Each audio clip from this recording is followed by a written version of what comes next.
2029 की सियासत के लिए हरियाणा कांग्रेस में बिसात बिछ गई है। हरियाणा कांग्रेस के पांचों ही बड़े नेताओं ने 2029 के हिसाब से अपनी सियासत की प्लानिंग कर ली है, अपना रोड मैप तैयार कर लिया है और अभी सभी नेताओं को यह एहसास हो गया है कि अगले 3 साल में उन्हें क्या करना है और उन्हें क्या हासिल होने वाला है। नमस्कार, मैं हूं कुलदीप शोरान।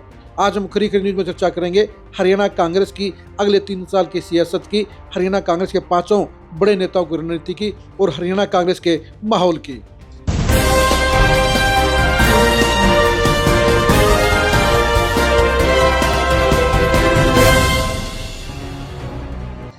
भूपेंद्र हुड्डा के सीएलपी और राव नरेंद्र के प्रदेश सदस्य बनने के बाद हरियाणा कांग्रेस के अंदर सारी की सारी पोजीशन क्लियर हो गई है और अगले 3 साल तक इस पोजीशन में कोई चेंज होने के आसार नजर नहीं आते हैं।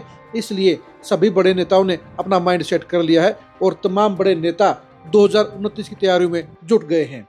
अगर हम पिछले 1 महीने की वर्किंग को देखें तो साफ तौर पर एहसास होता है कि दीपेंद्र हुड्डा सभी नेताओं से आगे चल रहे हैं। उनकी अवेलेबिलिटी और उनकी एक्टिविटी दोनों ही दूसरे तमाम बड़े नेताओं से आगे चल रही हैं, क्योंकि दीपेंद्र हुड्डा के प्रोग्राम सबसे ज़्यादा हो रहे हैं। दीपेंद्र हुड्डा हरियाणा में सबसे ज़्यादा घूम रहे हैं, तो साफ तौर पर जाहिर होता है कि दीपेंद्र हुड्डा अगले 3 साल चुप नहीं बैठेंगे। वो सबसे ज़्यादा एक्टिव रहेंगे। वो ज़्यादा से ज़्यादा लोगों को कांग्रेस के साथ और अपने साथ जोड़ने के लिए लगातार फील्ड में एक्टिव रहेंगे।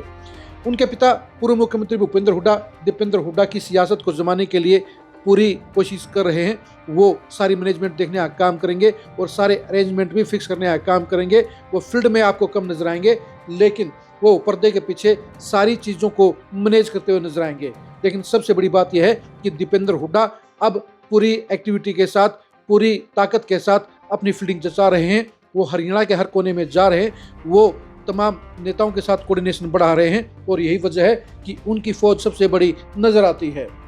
आज की तारीख में अगर हम देखें तो दीपेंद्र हुड्डा की एक्टिविटी कांग्रेस के दूसरे तमाम नेताओं से कहीं ज़्यादा नजर आती है और उनकी अवेलेबिलिटी भी दूसरे कांग्रेस के नेताओं से बिल्कुल अलग नजर आती है। जहां दिल्ली में कांग्रेस के दूसरे नेताओं को ढूंढना बेहद मुश्किल है, उनसे मिलना और भी मुश्किल है और उनके साथ प्रोग्राम तय करना सबसे ज़्यादा मुश्किल है, वहीं पर दीपेंद्र हुड्डा इस मामले में बाकी नेताओं से अलग नज़र आ रहे हैं। उनकी कोठी पर दिन रात लगातार लोगों का हजूम रहता है। उनके प्रोग्राम भी पूरे हरियाणा में लगातार चलते रहते हैं। यही वजह है कि आज की तारीख में दीपेंद्र हुड्डा का ग्राफ दूसरे नेताओं से बड़ा नजर आता है, तगड़ा नजर आता है और अगले 3 साल में ये एक्टिविटी और भी ज़्यादा बढ़ने की उम्मीद नजर आती है। जहाँ तक कुमारी शैलजा और रणदीप सुरजेवाला की बात है तो उनको ये समझ में आ गया है कि अगले 3 साल में हरियाणा में कोई भी बड़ी उठापटक नहीं होगी, पार्टी के वर्किंग में कोई बदलाव नहीं होंगे। इसलिए दोनों के दोनों अगले 3 साल में साइलेंट मोड में नजर आएंगे। वो सीमित वर्किंग करते नजर आएंगे। असल में रणदीप सुरजेवाला और कुमारी शैलजा को यह बखूबी पता है कि कांग्रेस का सिस्टम क्या है, कांग्रेस की वर्किंग कल्चर क्या है और कांग्रेस में कैसे अपने आप को बचाया जाता है, कैसे अपने आप को सेट किया जाता है और कैसे अपने आप को बढ़ाया जाता है। इसलिए दोनों ही नेता बिल्कुल रिलैक्स पॉलिटिक्स करते हुए अपने हिसाब से अपने फायदे की पॉलिटिक्स करते हुए नजर आएंगे। दोनों ही नेता आपको फील्ड में कम नजर आएंगे, लेकिन पॉलिटिकल मुद्दों पर वो पूरे एक्टिव नजर आएंगे। यानी उनको इस बात का एहसास है कि जो भी अगली वर्किंग करनी है, जो भी बड़ी एक्टिविटी करनी है, वो 2028 के अंत में और 2029 में करनी है। जहाँ तक कांग्रेस के दूसरे खिलाड़ी हैं, उनमें आपको कुमारी शैलजा और रणदीप सुरजेवाला महीने में 4 से 5 दिन ही फील्ड में आपको एक्टिविटी करते हुए नजर आएंगे। वहीं दीपेंद्र हुड्डा की एक्टिविटी आपको 20 से 22 दिन नजर आएगी। यानी जमीन आसमान का फर्क आपको नजर आएगा। इस मामले में चौथे खिलाड़ी हैं ब्रजेंद्र सिंह। ब्रजेंद्र सिंह को हरियाणा की सियासत सेट करने के लिए उनके पिता वीरेंद्र सिंह लगातार लगे हुए हैं और ब्रजेंद्र सिंह पिछले 5 महीने से सद्भाव यात्रा के जरिए पूरे हरियाणा को खंगालने का काम कर रहे हैं।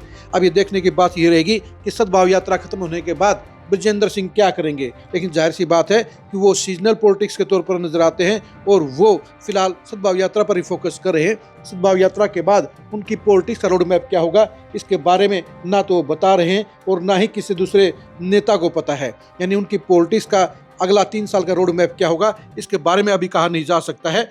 इस मामले में 5वें खिलाड़ी हैं राव नरेंद्र सिंह। राव नरेंद्र सिंह लगभग 6 महीने पहले हरियाणा प्रदेश कांग्रेस के चौधरी बने हैं।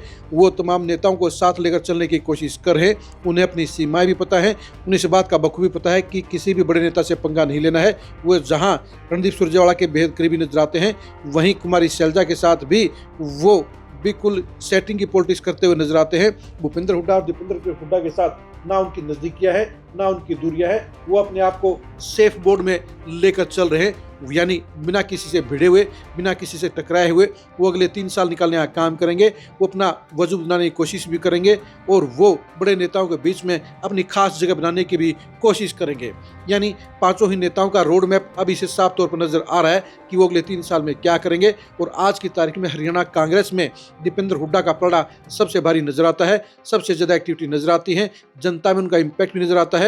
क्योंकि बेशक से सरकार बनाने के बाद उनके प्रति काफ़ी लोगों ने नेगेटिव बातें भी की, बेशक से सरकार नहीं बनने के चलते काफ़ी लोग उनको जिम्मेदार भी मानते हैं, लेकिन ये भी सच्चाई है कि आज की तारीख में कांग्रेस में उनसे ज़्यादा कोई एक्टिव नहीं है, उनसे ज़्यादा कोई जनाधार वाला नेता नहीं है।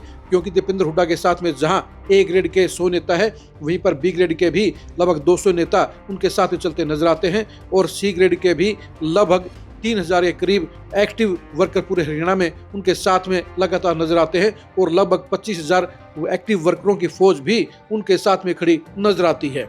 ये संख्या बाकी किसी भी दूसरे कांग्रेस के नेता के साथ में आपको नजर नहीं आएगी और ये वजह है कि कांग्रेस में सबसे मजबूत नेता के तौर पर आपको आज की तारीख में दीपेंद्र हुड्डा नजर आएंगे। और अगले 3 साल की पॉलिटिक्स के हिसाब से भी उनका रवैया, उनके तेवर, उनकी वर्किंग बता रही है कि वो चुप नहीं बैठेंगे और लगातार अपने आप को मजबूत करने के लिए वो फील्ड में आपको नजर आएंगे। आप हरियाणा कांग्रेस के इन पांचों ही नेताओं की वर्किंग के बारे में क्या सोचते हैं, कमेंट करके जरूर बताइए। 2029 की पॉलिटिक्स में आपको इन 5 नेताओं में से कौन सा नेता सबसे आगे नजर आएगा, उसके बारे में नाम लिखकर आप जरूर बताइए। हरियाणा की पॉलिटिक्स में कांग्रेस में सबसे मजबूत नेता कौन सा है जो कांग्रेसी सरकार बनवा सकता है, उसका नाम भी कमेंट में जरूर दीजिए। हरियाणा कांग्रेस के इन 5 नेताओं की पॉलिटिक्स की अंदर की खबरों को जानने के लिए आप लगातार खरी न्यूज़ के साथ बने रहिए। आप हमारे फेसबुक पेज को फॉलो कीजिए, आप हमारे यूट्यूब चैनल को सब्सक्राइब कीजिए। नमस्कार।